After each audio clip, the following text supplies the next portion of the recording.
it's not a job that it's easy to complain about, right? I mean, it's like death by massage, Yeah. like foie gras again. Like nobody's going to cry me a river on that. But it is a punishing gig to eat out that much, to consume that many calories. This is Taste. I'm your host, Matt Rodbard. This one is a long time coming, and I'm thrilled to welcome Sam Sifton into our studio. Sam has held various key roles at the New York Times, including serving as the food editor, culture editor, national editor, and the paper's restaurant critic. He's also the founding editor of New York Times Cooking, which has become one of the paper's biggest financial successes in decades. On this episode, Sam and I talk about the world of food media, his appetite for news and culture, and his prolific newsletter output. I'm sure you're all subscribers as well. We also talk about his most memorable reviews when he was working as a critic for years. Sam is a true one of one, and it was so much fun having him into the studio for a conversation. I hope you enjoy it.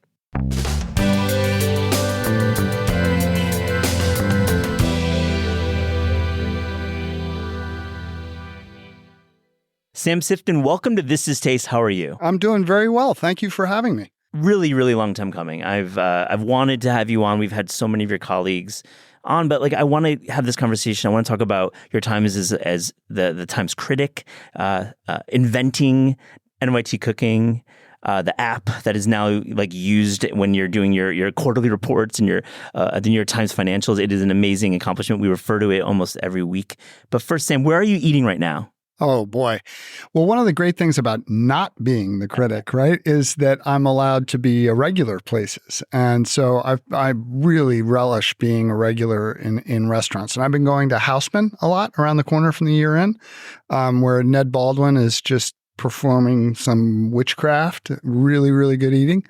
I love being a regular at Minetta, quite frankly.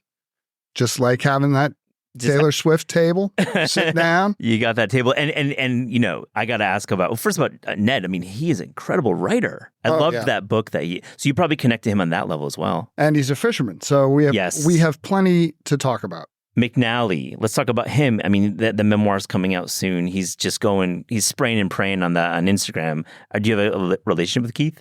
Over the years, a journalistic one. Yeah. And I've loved watching him go gorillas on Instagram. And I think it promises for a really interesting and revealing memoir. A memoir that I don't think he necessarily would have written had he not had the stroke.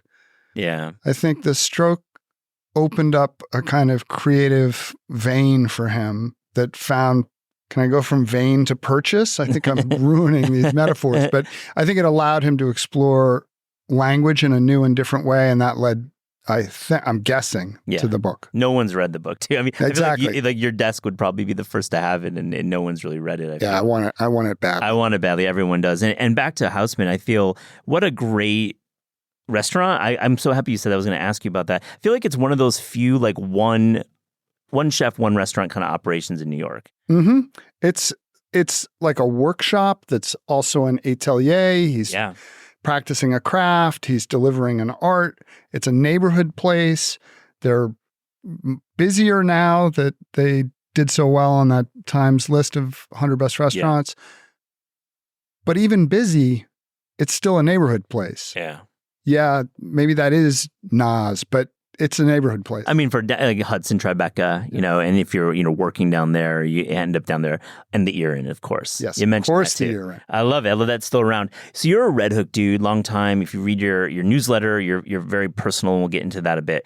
Now, let me ask you, what's your ideal night out in Red Hook?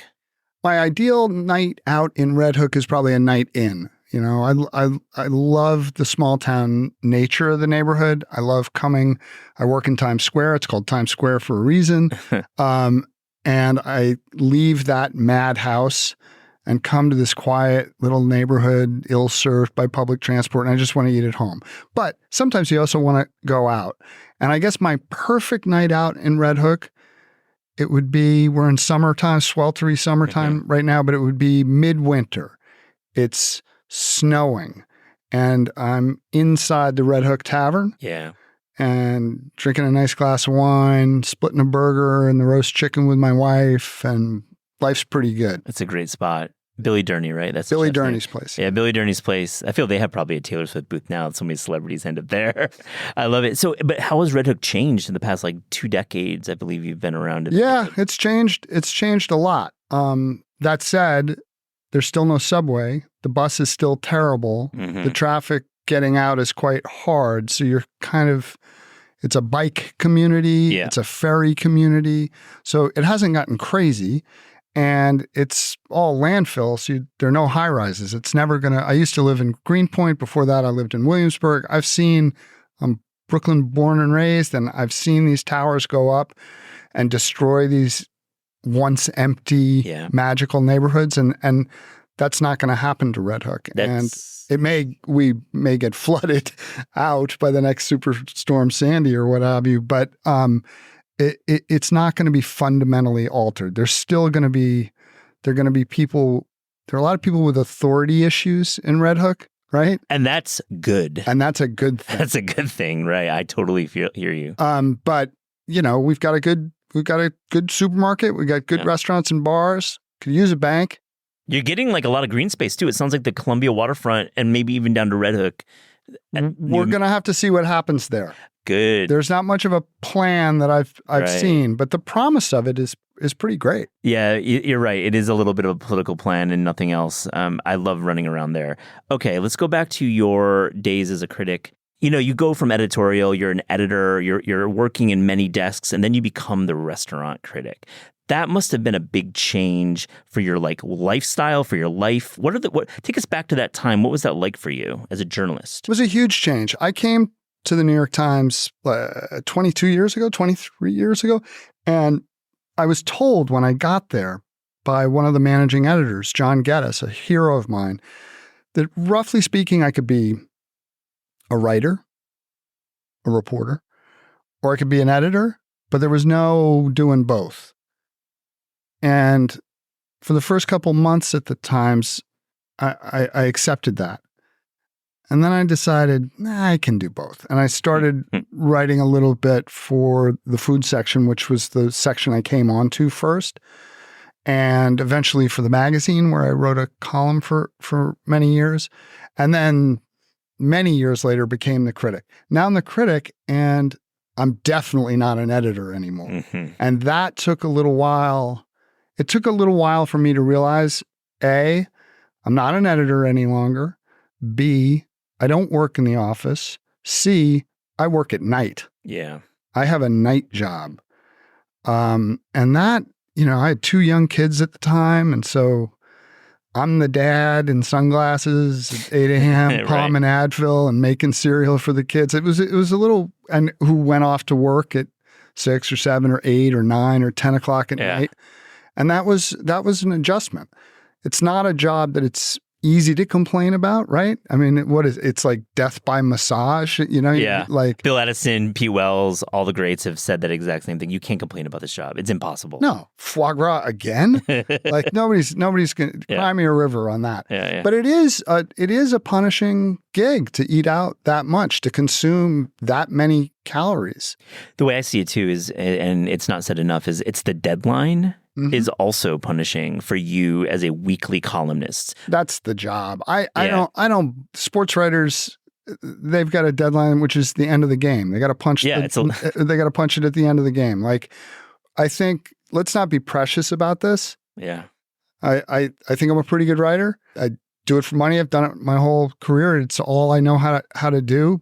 So I'm not complaining about that. No, absolutely. And you're a high metabolism guy. If you check out your newsletter, which is a column essentially, in addition to all your other management jobs. Right. I want to get to that, but I still want to stick with reviewing.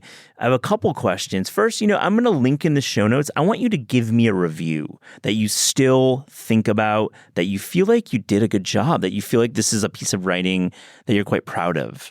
Oh, huh. That's a good question. Reviews that I'm quite proud of. I slammed Nello on the Upper East Side. Yeah. And there are a couple paragraphs in there that I'm really quite proud of. But I managed.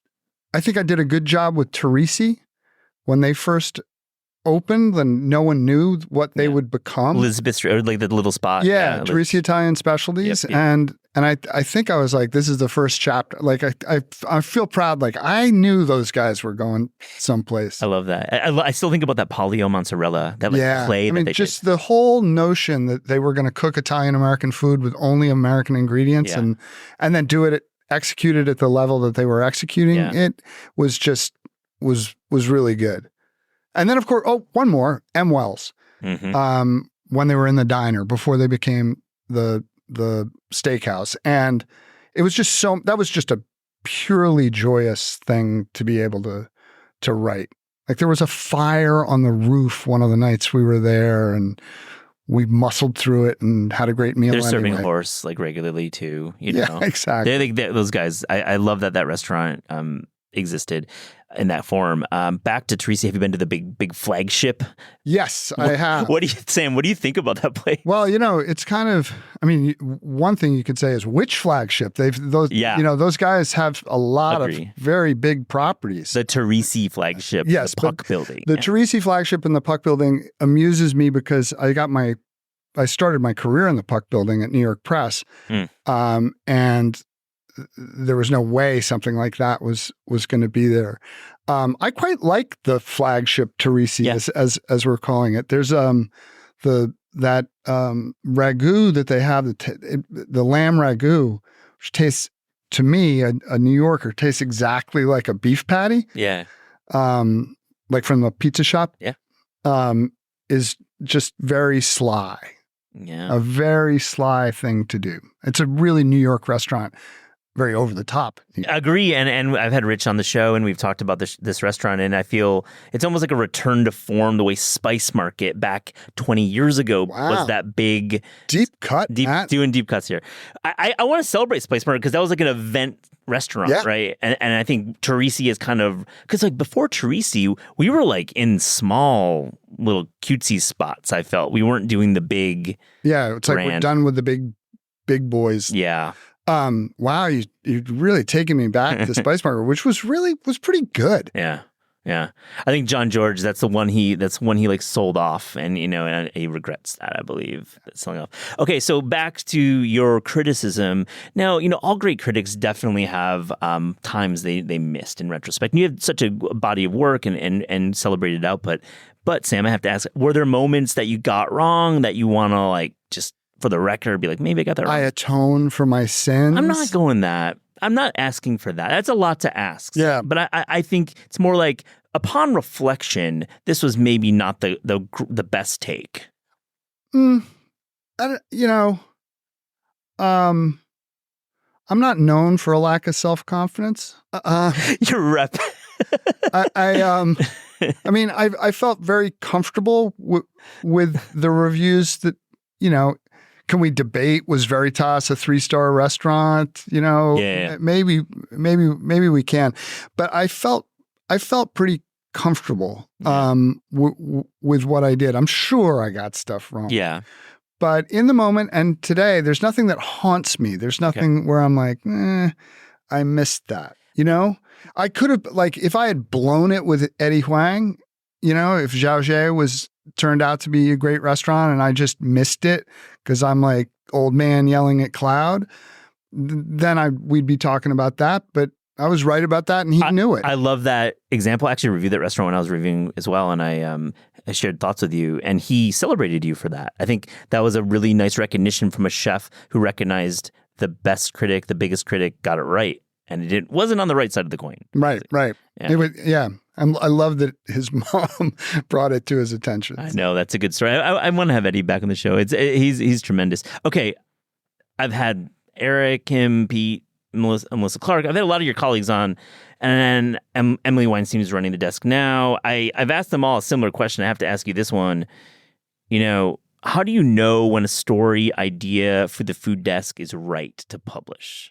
Oh, that's a great question. I think when it answers a reader need, either a need for information, is this a good restaurant or not? Is this the proper way to cook a turkey or steam an egg.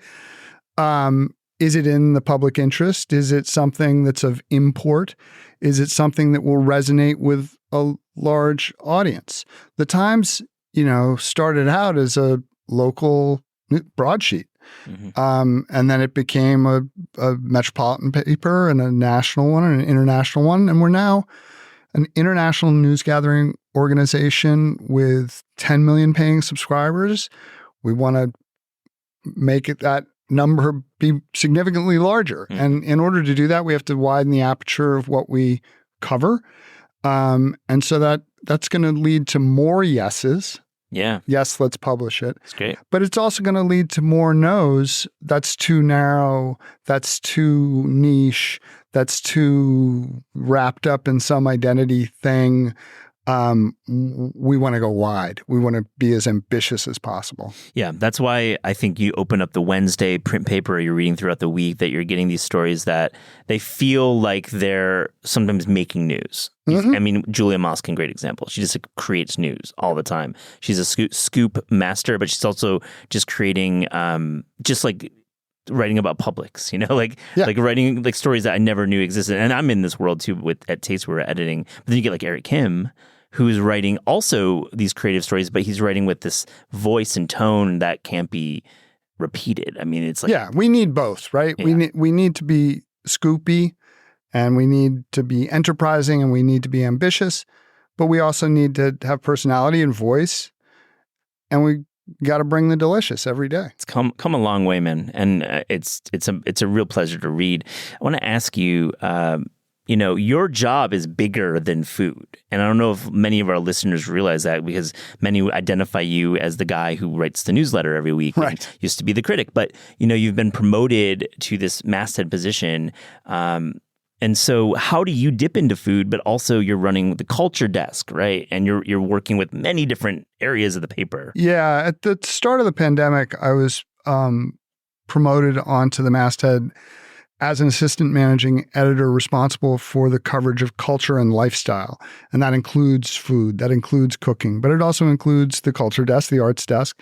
It includes real estate and style and personal health and wellness and travel and the book review. And it's a lot. And it's a job that I'd been advocating for a long time, not necessarily advocating for it for myself, although happy to serve. But I just felt that it would be helpful to the New York Times to have someone on the masthead who's thinking every day about culture and lifestyle coverage and how to make people's lives fuller and more considered while they are also taking in the news of the day from Ukraine or the political hustings or wherever. Yeah. So what that means in practice is Emily Weinstein does a fabulous job running the day-to-day of New York Times Cooking, which is, amazing, and is turning 10 this year, and I can't believe that. And I'm talking with her virtually every day, but I'm also talking with the editors of the arts desk, of the book review, of style, of real estate. But food is like your favorite child. I mean, you can't have a favorite child, but but I do still write 2 newsletters a week, yeah. So I got it. I keep my hand in. You're part of the output, so to speak. I have to say, I didn't know you handled the book review, and we're at Penguin Random House, so I have to mention, terrific work. I really like the way that it's developed over the past 6 months.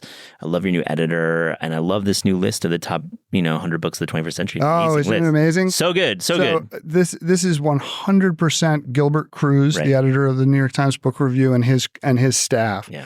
I'm beyond privileged to help support them and to help bring their work to fruition, but it's make no mistake, it's their work, and it's just been great. And the rollout of this canonical list of the 100 best books of the century has just been a joy. Absolutely. It's just giving me such pleasure to read, and I'm hitting the library, I'm hitting the bookstores. I love it. So It's cool to know that you've got your hands in all these different pots. But let's go back to your newsletter. It's arriving like 2-3 days a week. I mean, it's kind of, I want to ask first that it's nothing to do with part of the newsletter. I find myself skipping to that. I don't know if my opinion is shared, but I feel like you landed on something great because you're giving great service at the top and then it's like Sam at the bottom. How did that style develop? I wanted to make it perfectly clear. I've been doing that thing for 10 years. It's right? insane to say that, but it really is. Wow. And I used to do it 4 days a week. Now I do it two days a week. But that's a lot of newsletters that I've written. And I've included some version of the "it's nothing to do with capons or cherries" section from the very start, and very, very intentionally. Yeah. And the intention was this: food is not made or consumed in a vacuum. We listen to music while we eat. We listen to music while we cook. We talk about the books that we're reading while we're eating. We talk about the films that we're seeing, the art shows that we've seen. And it seemed important to me to, display, I'm not just sucking up to the name of the show, taste, to say, like, we're cultured people here. Yeah. This is a cultured operation. And it's not simply going to be me talking about, like, here's a cool frittata. Yeah. I don't do that in my real life. Or if I do, I'm then turning to talk about something else. And so I want to talk about something else. Have you ever thought about flipping the format and just doing more picks? Because like some more Sam picks and a few recipes at the end. Yeah, that'd be funny. That'd be funny. I mean, the tops can be pretty discursive too. Like Agree. It, over the course of the pandemic, especially, there were moments when Emily and I would talk and say, like, I don't know, I think we got to redo this top, and really, there are X number of people are dead, or horrible things are happening in the world. And I wanted to acknowledge that as well. And I'm very proud of the fact that cooking has, over the course of the past decade, acknowledged the terrible things that happen in the world and resolved to cook anyway, and resolved to bring joy and succor to those around us anyway. Yeah. It's a real talent to do that in not a pithy way or a virtuous way, but to do it in a real way. You got to own it. You got to own it. You got to own it, man. I appreciate that. And I got to ask you about writing these newsletters. I mean, like, are you dashing them off on your phone in the middle of a meeting? Like, is that what they read like? No, they don't. I'm not saying that. No, I think they read like you have eyes on them. It's you're not substacking this. No offense to my guys in the Substack. I love those guys, but you definitely have an editorial workflow. But like, man, how the hell do you keep it up? Like, are you just you're a fast writer, obviously. Yeah, after a while, you get to be pretty quick. Yeah. And so I can do it. I can do it pretty quickly. And I'm blessed to have a really great editor who helps line up recipes with me ahead of time, which is super shout out your editor, helpful. Mia Lemkiller. All right. One of the best, child of Montreal. And it's just a great team. But it helps to be fast. Yeah. And have you ever written one while you're like standing in a stream with waiters on? No, I'm not even thinking about it. I might think about a lead. I might think about see a bunch of birds and everything's content. Onto the app. 10 years. Crazy. What's on the whiteboard in the first meeting when you're thinking about this needs to be an app and we need to make money from this app? Okay. Well, I'm not a business guy. Well, and I didn't know how we were going to make money. And the person who I was working with on the product side at that time, Alex McCallum, was devoted to this notion, we're just going to get big. And if we get big, we can figure out the monetization. So what was on the whiteboard? I didn't even know what a whiteboard was back then. You probably despised it. You're like a cultural critic. You're like an editor's editor. You're not like, let's go to the conference room and do like some kind of like iterate. Iterate. Yeah, I can iterate, but I got a hard stop at 4. You're just like, what? A hard stop? I don't even know what these words are. Anyway, here's the origin story of New York Times cooking. It's the New York Times cookbook, which one of my predecessors and one of Emily's predecessors, Craig Claiborne, published in the 1970s, that at a time when the New York Times was just not even a regional newspaper, but a metropolitan newspaper, became a national bestseller and remained a national bestseller for like a decade. And he had points on the job.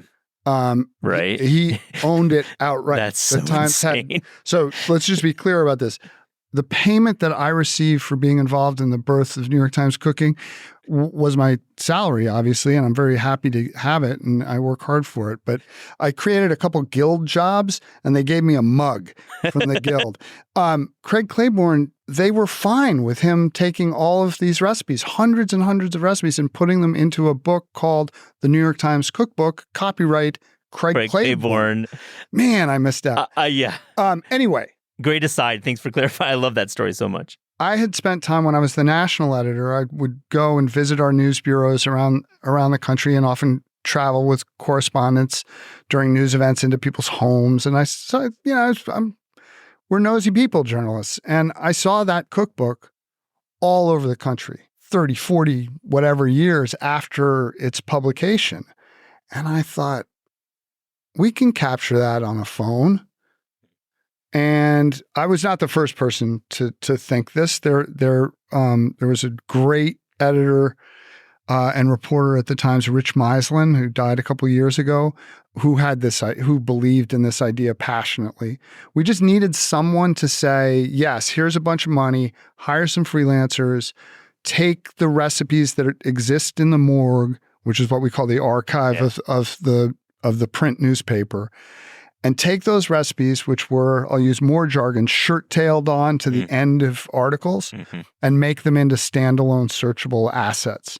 And that recipe card, what we call a recipe detail page, became the kind of building block for the app that we built. It's a major project. I mean, you're thinking, are you like retesting these recipes? Are you just putting them online? Are you thinking about subscription from like year 2, having that audience and the people who are in the app and using it for free, or were you right away? Well, so we're way at the beginning. We just want to want to be able to test. And what do you need? You need a photograph, you need a top note, you need the recipe itself. Yep. None of those recipes had photographs or top notes. Yeah. You can do a lot with the top notes. Yeah, we tested a lot along the way, but we were also developing new recipes. We were developing, and not as many as we do now, but we were bringing those online as much as we could. And as Alex had predicted, we got big, and then started experimenting with the paywalls, and here we are. I mean, here we are. You say here we are, but it cannot be understated how important food has become to the New York Times as a business. It's obvious if you read anything about the New York Times is that cooking and games, everyone wants to do it. Well, cooking is your thing. So when this starts becoming apparent, at the top, do you feel like they're giving you more resources to grow out cooking? Oh, absolutely. We got the investments along the way have been transformational. And cooking, when I started, food was larger than cooking. Now cooking dwarfs food. Right. Cooking is the recipes and food is the culture, the reporting. So New York Times Cooking is this database of recipes, but it is also this world of kind of off-platform video and this world of kind of off-platform outreach, as it were. It is articles. It's a lot. Mm-hmm. And it kind of spills over the edges of the food report, which is concerned with that, yes, but also with restaurants. It's the Wednesday. For those who remember the print paper. Let's remember it, my man. Wednesday. Oh, hey, listen, I'm Blue Bag Express forever. Oh, Blue Bag Express. And I should just say to all you people listening, if you are a 7-day-a-week print subscriber, you got to check the fine print, but I believe you're entitled to have me come and wash your car. Oh, what are you going to bring back? Like, my favorite section was the magazine ads. Like, those ads still get referenced in popular culture. I feel like the cooking needs to be included. I go for the cooking app. Yeah. That's right. I love those ads. Do you remember those ads? I do. I remember them so well. They're so good. You talked about a little bit at the beginning about how this is going to get a lot bigger, or you want it to get a lot bigger. 10 million is a pretty big number. I mean, we are in an era where I've said publicly that the New York Times cooking app has won in terms of recipe aggregation, in terms of offering a really clear way to cook every night.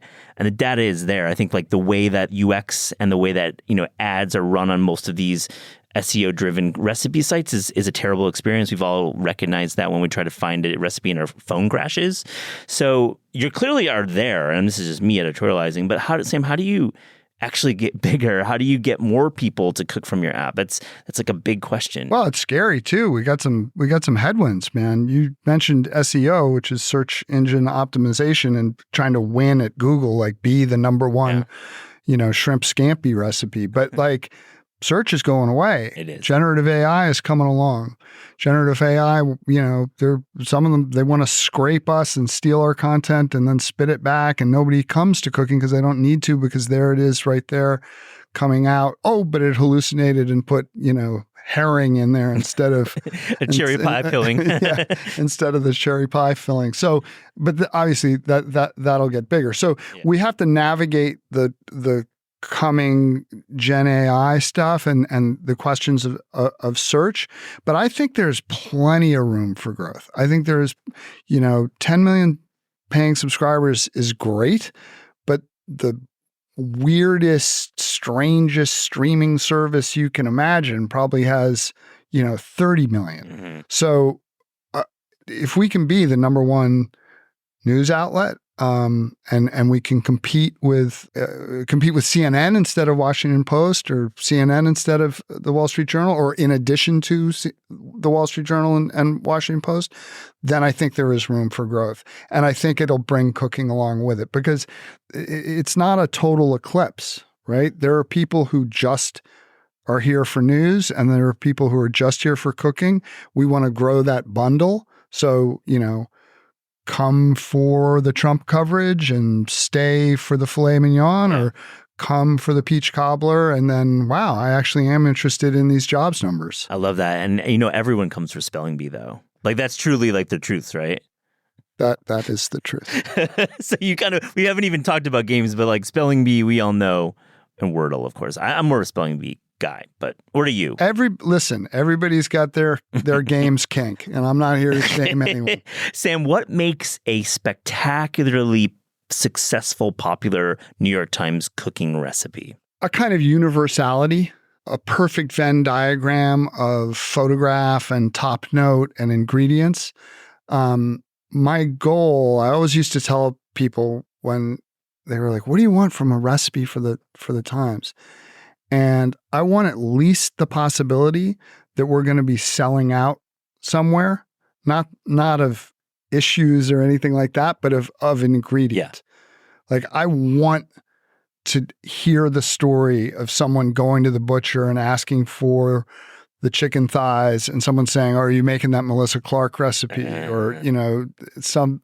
You want the Chex Mix run during the puppy chow boom. Exactly. Yeah. Exactly. I love That's exactly what we want. What a KPI, to use one of those terms. Yes, exactly. The run on fairway of X, which happens with Roman. It happens with you guys. It happens with people. It's cool. Yeah. No, it's my favorite metric. It's such a cool thing.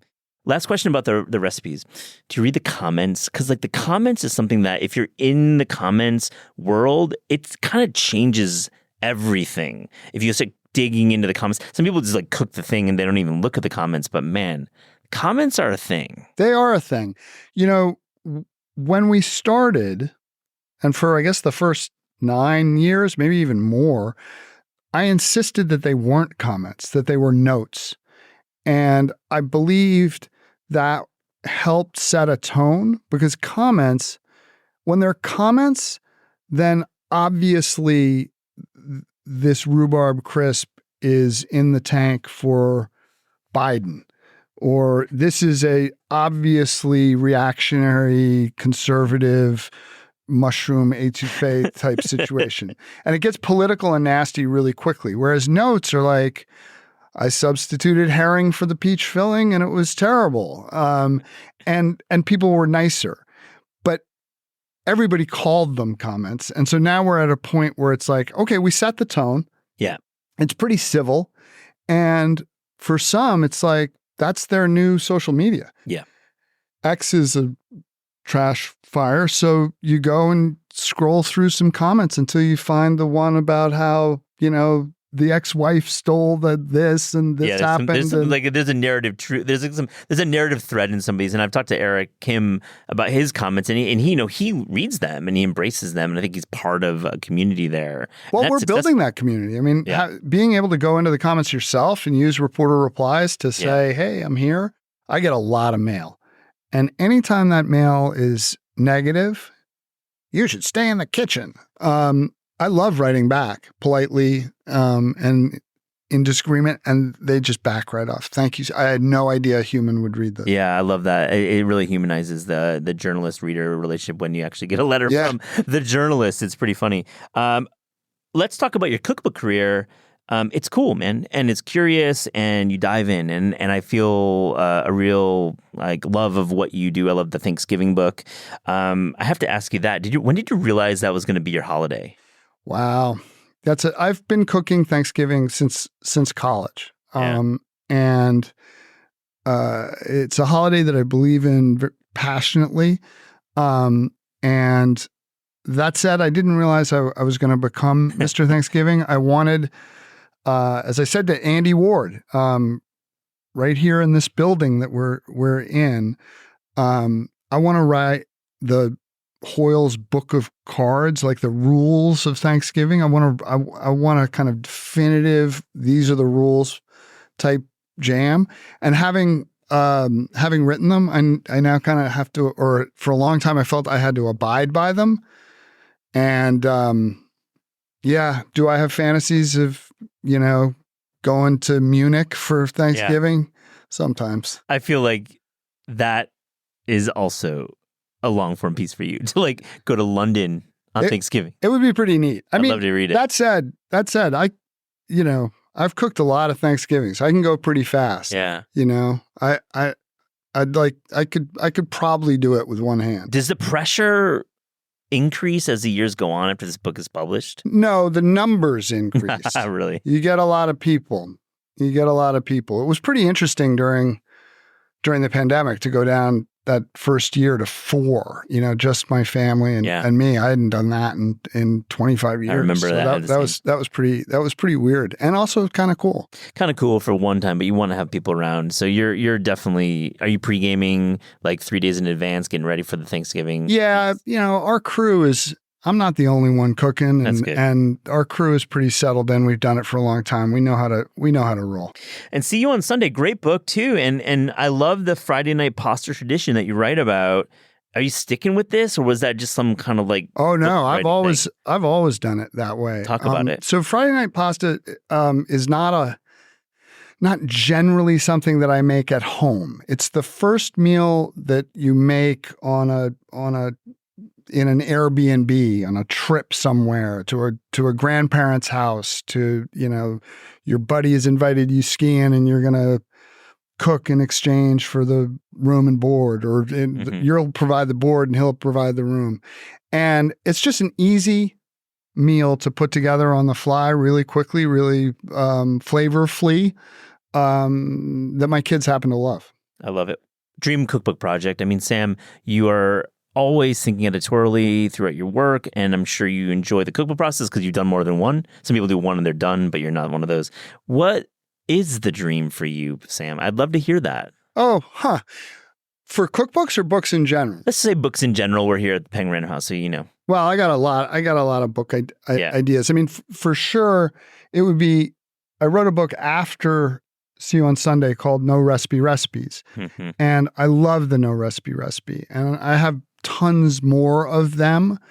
And so I could imagine putting together a bossy little book.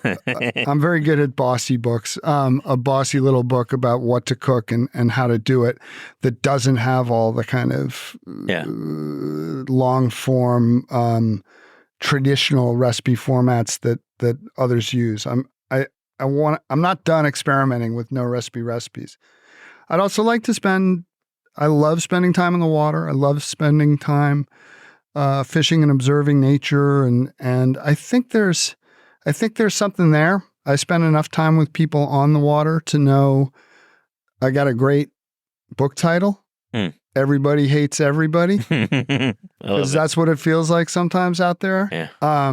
But there's a lot of joy and wonder to explore as In well. your fishing practice? Yes, and I think like putting those two things together might be a recipe for comedy gold. What do you love about cookbooks? I mean, you must enjoy the process. I mean, you're really it's got to be a nights and weekends type of thing for you because you've got these busy jobs.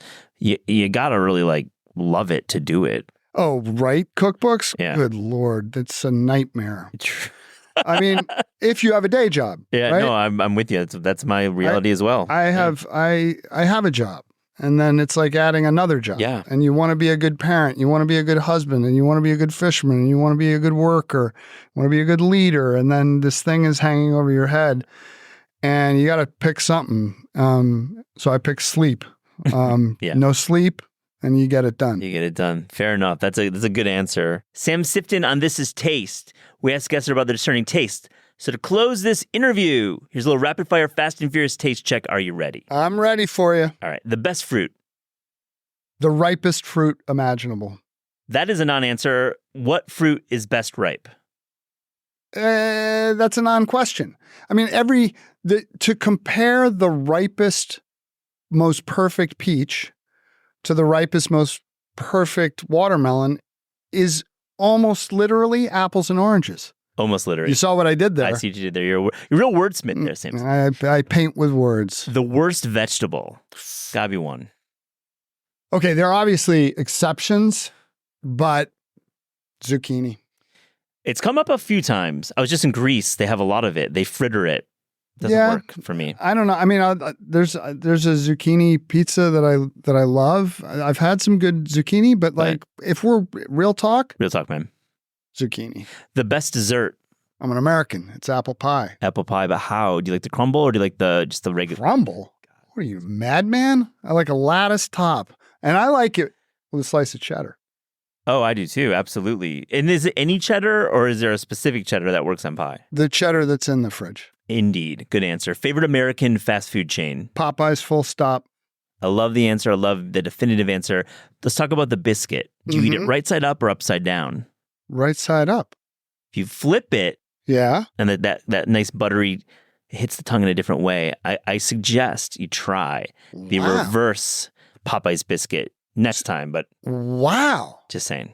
So you take it, so you kind of have that sheen of grease on top. Yeah, exactly. Try the flip.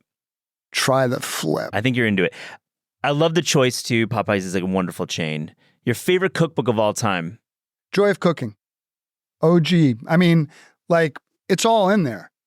Yeah. If you have Joy of Cooking and Fannie Farmer, you're going to figure it out. Yeah. Like that's a great way to learn to cook. Yeah. I assume everybody who's listening to this show knows how to cook.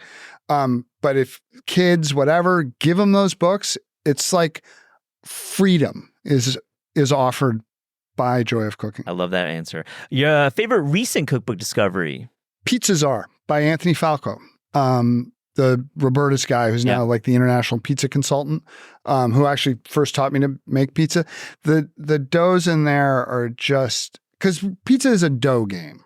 Let's be real. Yeah. It's like it's a bread. You're a bread baker if you're a pizza. Exactly. guy. And if you can dial in on dough, you can put it whatever you want on top, and you're probably gonna be, I mean, you want consistency in all things, but really what you want is a great dough.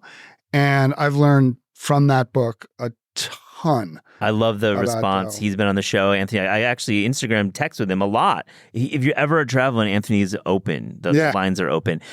Okay, I have to ask you, favorite slice? Are you an F&F guy?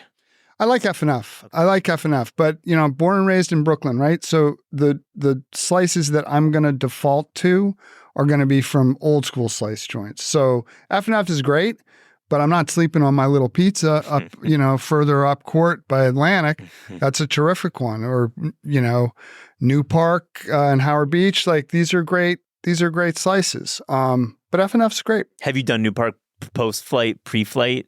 Oh, for sure. Yeah, but it's also near the marina, so I'll go. Oh, go after fishing or that's go right. before fishing. And by the way, well done, please. Yeah, of course, dude. I mean, we know well done in a lot of pizzerias is the best way. Like my Brooklyn friend Neil Russo, that's his order. He's a real Brooklyn guy like yourself. You've not mentioned L&B Spumoni Garden. Is this intentional or just an oversight? I didn't realize we were going into a whole pizza thing, but yes, L&B Spumoni Garden. I have a whole thing to tell you about that, Matt, which is it's an amazing square slice. Why? Because every single component is terrible. And yet, together they form a perfect union. Right answer. I agree with you. A lot of people shade it because they don't think about the full picture. They think about only the sauce, which is questionable if you think of it on its own. No, you're right. You articulated my love of L&B because it isn't a great sauce. But with that dough, which also is inferior because it's squishy, and it's underbaked, Yeah. Exactly. Sam, you've just unlocked the why L&B. Everyone's got to try L&B. All right, a few more. Your favorite New York City restaurant right now? Well, we talked about Houseman, right? Yeah. So I'm pretty pro. You're in the Houseman. I'm in the Houseman vibe right now. Yeah, no, it's good. Had a great meal at Kokodak, though. Yeah. Very cool spot.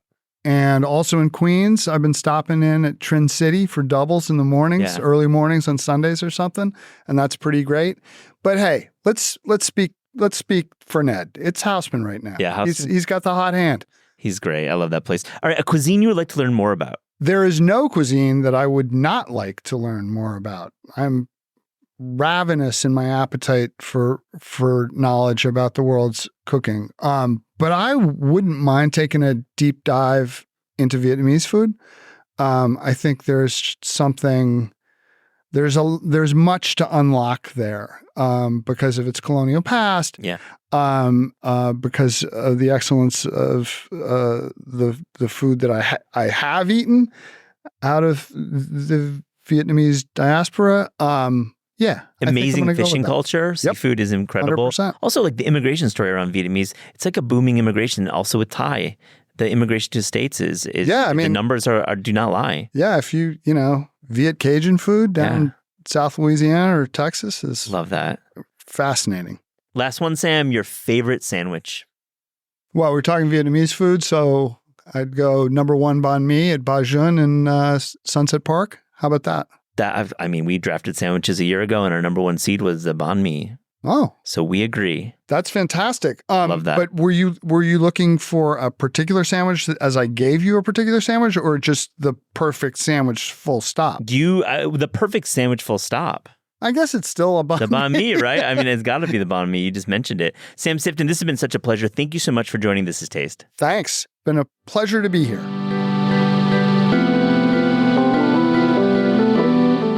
This Is Taste is hosted by Eliza Abarbanel and me, Matt Rodbard. The show is produced by Shalia Harris and Pat Stango and edited by Clayton Gumbert. Theme music by Steve Rydell. Visit Taste online at tastecooking.com and make sure to subscribe to our newsletter for updates on all cool things that are happening.